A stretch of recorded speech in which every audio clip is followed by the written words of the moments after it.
Taiwan's premier meets opposition lawmakers to rally support for a $12.6 billion tariff relief budget amid rising political tensions. Taiwanese lawmakers are headed to the U.S. to seek a win-win solution to Trump's tariffs. The U.S. and the Philippines deploy new tech at the large-scale Balikatan joint drills. Plus, this is Zhenlan Temple, where one of the most famous religious pilgrimages in Taiwan sets off. We'll tell you about this unique journey.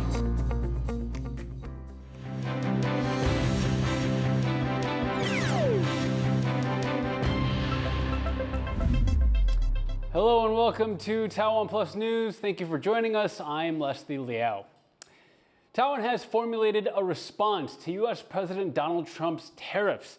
A $12.6 billion special budget which promises relief for affected workers and businesses. Getting that budget passed and passed fast is the premier's top priority, but that won't be easy given Taiwan's ever more divided politics. Taiwan Premier Zhuo Rongcai is on a mission to get a $12.6 billion special budget passed. Part of the money will be used to alleviate the effects of U.S. President Donald Trump's 32% tariffs on Taiwanese goods, which are on a 90-day hold. To get the cabinet's proposed budget passed, Zhuo needs support from the legislature, a branch of government where the ruling Democratic Progressive Party does not have decisive power. On Monday, Zhuo visited opposition legislative caucuses to hopefully smooth things over so that both sides may come to an agreement. 这个是一个整套的应验国际形势的这个防卫国土安全韧性的安全，所以这个请党团能够理解，也能够支持。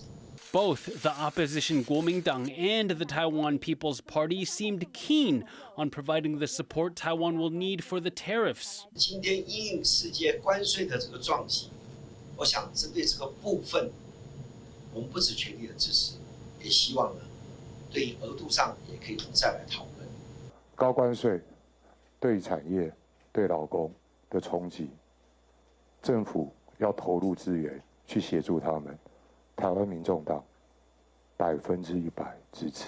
But they also voiced concern over some items in the proposed budget plan that they believe are not directly related to the U.S. tariffs. 内容里面，我们看到刚刚院长说，我们不只是关税，我们有非常多想要做的事，甚至跟关税有一点点关系的，我们纳进来。但我们还是要强调，像高教人员培育、协助弱势老宅整理，其实这是内政部跟教育部本来就该在公共预算里面。 大力长期要推动的事。 On the other side of this tug of war between the ruling party and opposition lies another, much more contentious issue: lawmaker recalls. The DPP and KMT are trying to take down each other's legislators in a bid for control of the chamber. The KMT has now upped the ante, planning to begin a movement to remove President Lee Jae-myung on his first anniversary in office on May 20th. Those calls come after authorities raided several of the KMT's local offices after reports that KMT-affiliated recall petitions contained the signatures of dead people.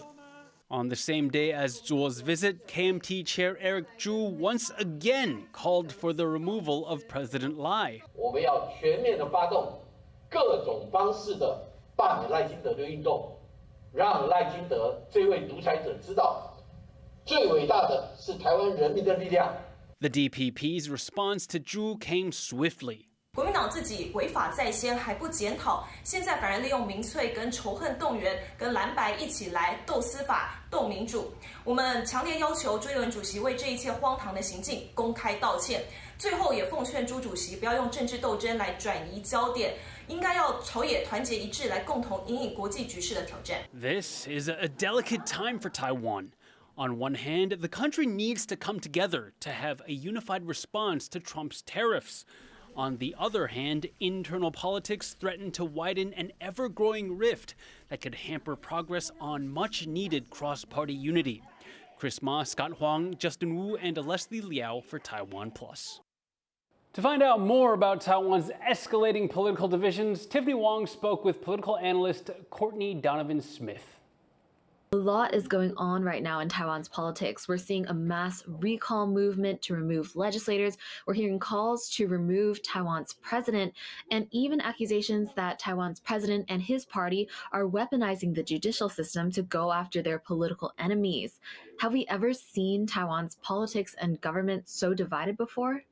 Now, what is interesting is that this mass use of recalls now on both sides, but it was primarily initiated on the pro-DPP, anti-KMT side, is unprecedented on the national level worldwide. This has never been done on such a mass scale before, either in Taiwan or worldwide. In the past, Taiwan's government has definitely been divided before.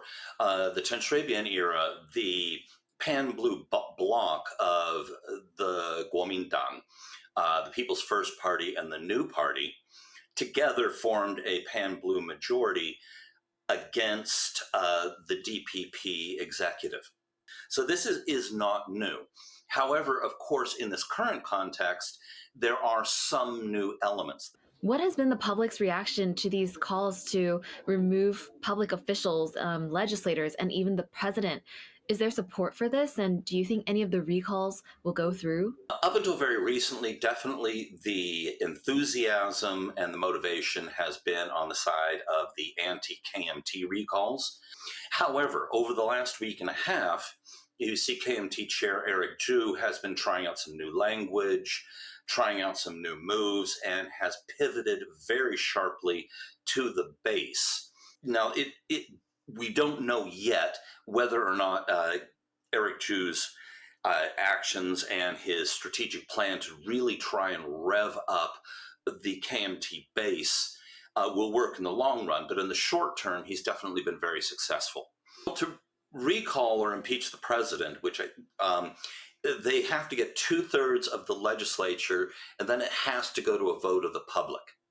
So at this point, I think that his poll numbers are still high enough to hold on, but an 8-point drop in 1 month is pretty dramatic. And since such a thing would not happen for months and months into the future, if that trend were to continue, it'd be very bad. Now, we've just seen Taiwan's premier try to win over the three parties in the legislature to get support for this special budget to counter U.S. tariffs. Do you think it's possible for all three parties to work together at this moment? The KMT has called on the DPP to increase the amount of money and subsidies to go toward local businesses to protect against the proposed Trump tariffs. Then I do believe there's a window for the two parties to cooperate. They will negotiate and find something in the middle. That would be the ideal situation. However, if the KMT, after calling for increased subsidies from the government, then proved intransigent and refused to compromise and held out for a much larger number, that would be a politically risky move that could go either way. That was political analyst Courtney Donovan-Smith. Lawmakers are also looking to help settle the issue of Trump's steep tariffs, with a bipartisan group now on their way to the U.S. Johnny Jiang, the deputy legislative speaker, is leading the delegation and says they'll be seeking a, quote, win-win situation. Joyce Tseng has more. Taiwanese lawmakers head for Washington, D.C., as the country's ties with its largest international backer hang in the balance. Leading the group is Deputy Legislative Speaker Johnny Jiang, who says their goal is to seek a permanent reprieve from U.S. President Donald Trump's 32% tariff on Taiwanese goods, part of a sweeping economic policy that sent world markets down. 我们能够争取对双方都有利那特别是很多我们产业界所关心的关税问题，我们当然希望能够争取到相对比较低的关税。Jiang and his opposition Kuomintang lawmakers and Taiwan People's Party delegate Lin Yijun will be joined by 3 ruling party legislators, including Wang Dingyu, the head of the legislature's U.S. caucus. Together, they are scheduled to meet U.S. lawmakers, government agencies, think tanks, and firms. 透过讯息的交流，希望帮助进行谈判的，不管是台湾政府跟美方的代表，能够促进更健康、更正向的谈判。Taipei has already begun virtual tariff negotiations with Washington, which Taiwanese officials have said are going well. Days after Trump announced and then paused the levies, President Lee Jae-myung laid out what he's willing to offer in a Bloomberg op-ed, including major purchases of U.S. arms, energy, and agriculture. The big question being whether this will be enough for Trump. When I watch government officials talk about the U.S., it's almost like watching a scene from The Emperor's New Clothes. That is, look at the fabulous clothes that the emperor has when everybody knows that the emperor has no clothes on. They talk about the U.S. as if nothing has changed. Do they actually understand what the Trump administration is? Economists say Trump will likely want more investments like the multi-billion-dollar one from Taiwan's most valuable company, TSMC. But it's still unclear just how much will be enough to put an end to tariffs. The concern is Taiwan will get a bad deal.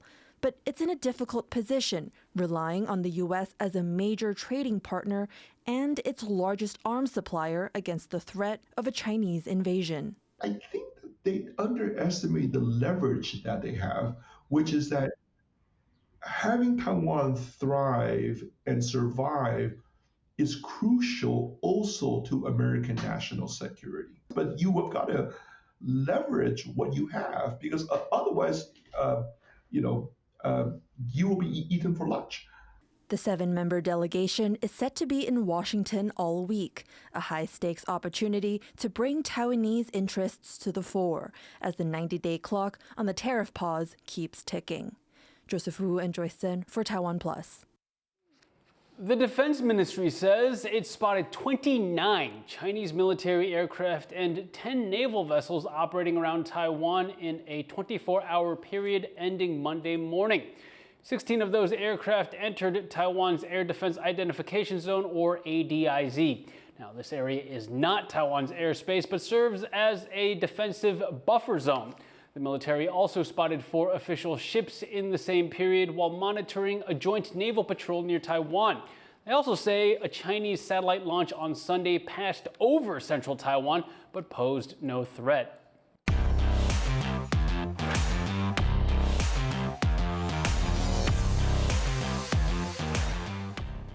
The Philippine military and their U.S. counterparts are engaged in massive war games known as Balikatan. It comes as tensions between Manila and Beijing over competing maritime claims reach a boiling point. Rick Lauert brings us more from the Philippines. Fending off a mock attack from above. Philippine troops and their U.S. allies launch air defense drills in Zambales, on the Philippines' west coast facing the South China Sea, using for the first time the Marine Air Defense Integrated System, or MADIS, brought in from the States. A mobile weapon system built to take down hostile drones mid-flight.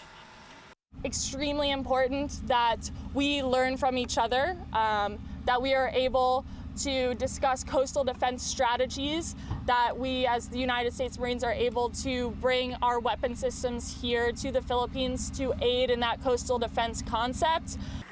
The hundreds of soldiers here are being joined by thousands more for 3 weeks of annual joint US-Philippines war games called Balikatan, meaning shoulder to shoulder, being held for the 40th time. Joint drills like this aren't new, but showcasing new weapon systems like this MADIS send a clear message that the Philippines and defense ally the US are ready to face an evolving threat, a threat coming from China. Beijing claims the area off Zambales coast, along with most of the South China Sea, as its own territory.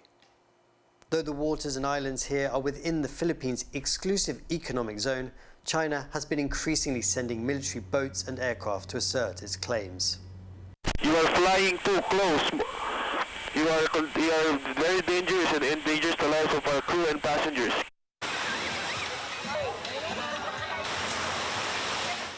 China's presence near here is rattling the fishing villages that dot the coast. Boat owners don't dare go out as far as the contested reefs for their daily catch anymore. Many instead charge tourists for trips around nearby bays to make ends meet. Para nawawala na rin po kami ng karapatan. Parang ang karapatan namin ng mga tao na Pilipino na po, kinuha na po ng mga banyaga. Philippine President Ferdinand Marcos Jr. has been pushing back against Chinese aggression, calling out Beijing's actions, bolstering defense, and chasing greater military cooperation with the US and other regional allies. This year, both Australia and Japan are joining the Balikatan drills. The United States is the cornerstone. It's the country's only treaty ally. But bringing in all of these nations, they see it as a way to support, I guess, their legal legitimacy and international backing. China has made clear its objections to this show of international solidarity, and it's been throwing its weight around the region, recently sending another carrier close to the Philippine coast and claiming control of an additional reef in the South China Sea. For the people living along the Zambales coast, this rising territorial tension has come to shape their daily lives.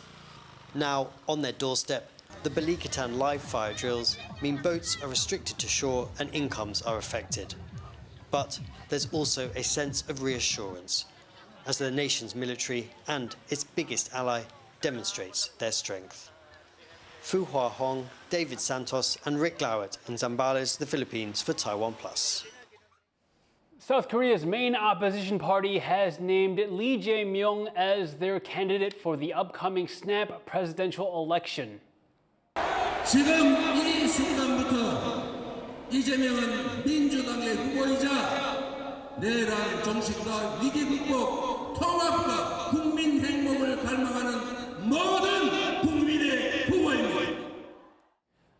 A snap election will be held on June 3rd after former President Yoon Suk Yeol was removed from office in early April by the Constitutional Court for imposing martial law. Lee narrowly lost to Yoon in the country's last election, but secured his party's nomination with nearly 90% of the vote. Lee advocates for greater economic equality and improved relations with North Korea.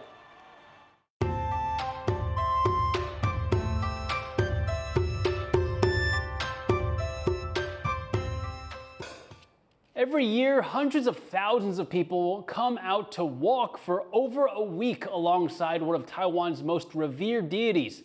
Covering a large part of western Taiwan, the Dajia Mazu Pilgrimage is among the country's largest annual religious events. Reporter Cadence Quaranta followed one group of pilgrims as they took the journey.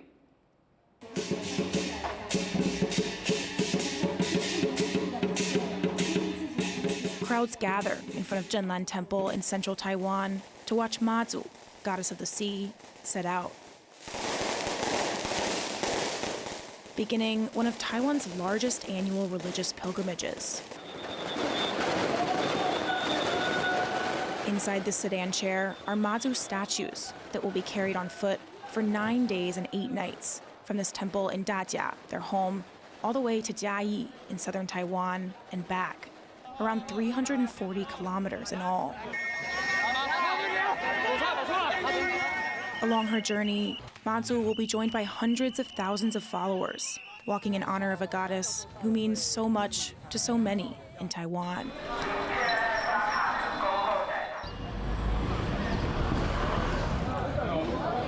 Hours before Mazu's departure, people are already arriving from all over Taiwan and the world.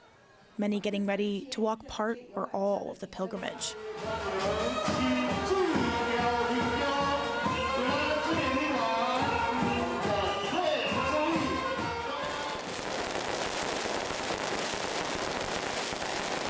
Some pilgrims walk alone, some with family or friends.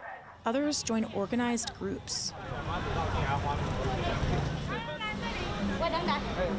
已经有人找不到，你就要求支援了。好，求支援就是联络那个团长。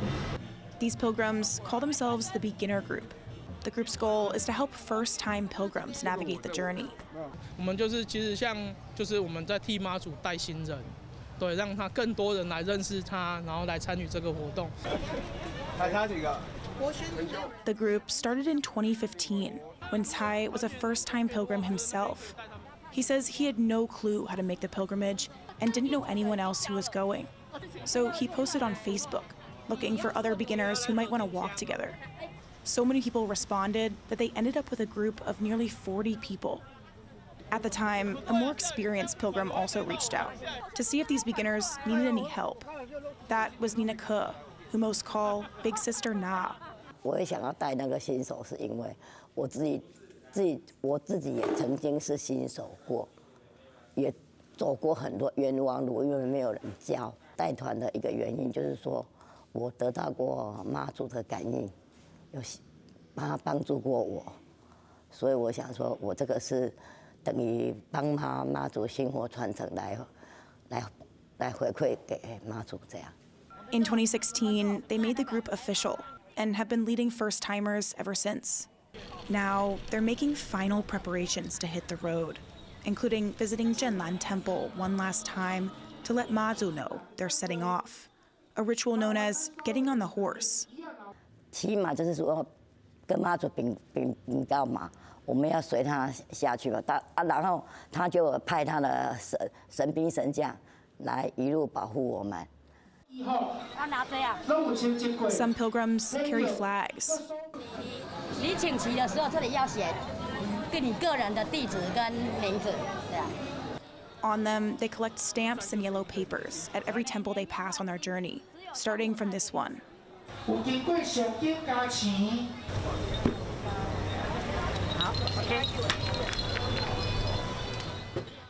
Collecting these from each temple means you're bringing the protection of those gods along with you. And when a follower gets back from the pilgrimage, their flag will possess Mazu's divine energy, which they can pray to.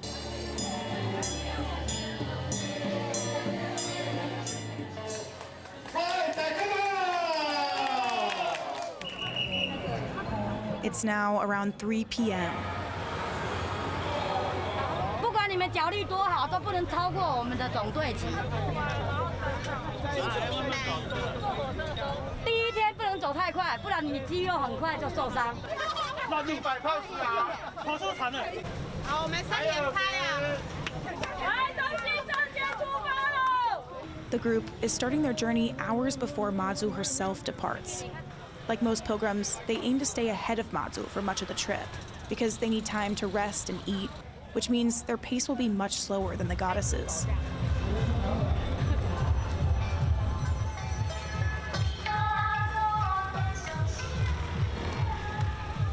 This year, the beginner group is around 30 people, including first-timers, as well as more experienced pilgrims who have volunteered to guide them.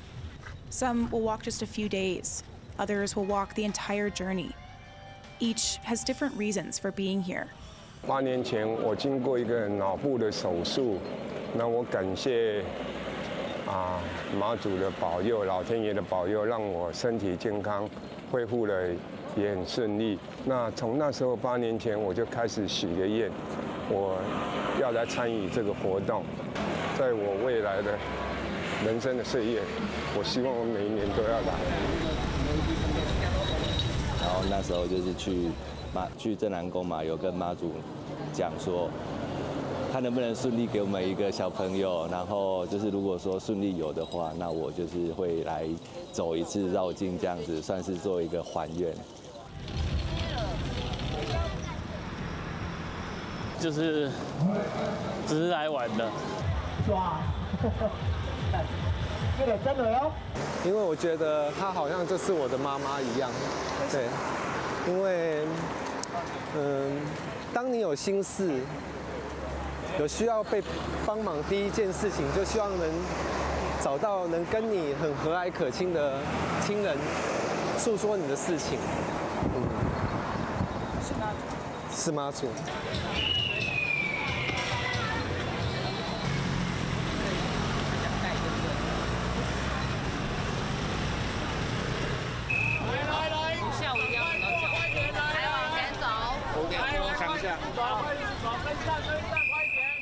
一开始是因为觉得我们台湾真的很幸福，有这么信仰的自由，在这么多人参与的之下，政府还这么支持，所以我一直很想来看看，人家国外有嘉年华，我们台湾有拜妈祖，这是一个很难得的机会，就是身为台湾人，我们一定要来走走看这个绕境。飙车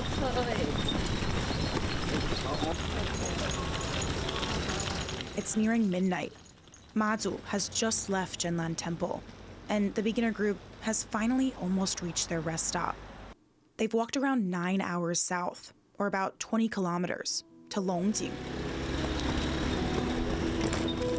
The group's rest stop for the night is this convenience store, where they'll shut their eyes for around 3 hours. 这是3点半，我们就是要出发，不是3点半起床啊。好了，大家晚安。晚安，晚安，晚安。你看好了，在家里报平安，就要给我躺平，不能滑手机哦。可以。找不到人。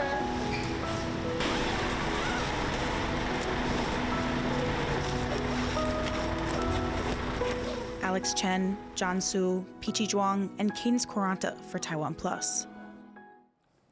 And stay tuned to TaiwanPlus for part 2 in our series on the annual Dajia Mazu Pilgrimage. And thank you for watching TaiwanPlus News. Finally, before we go to Spain, where a drone show projected an image of the late Pope Francis above the Montserrat Abbey. I'm Leslie Liao. Take care and see you next time.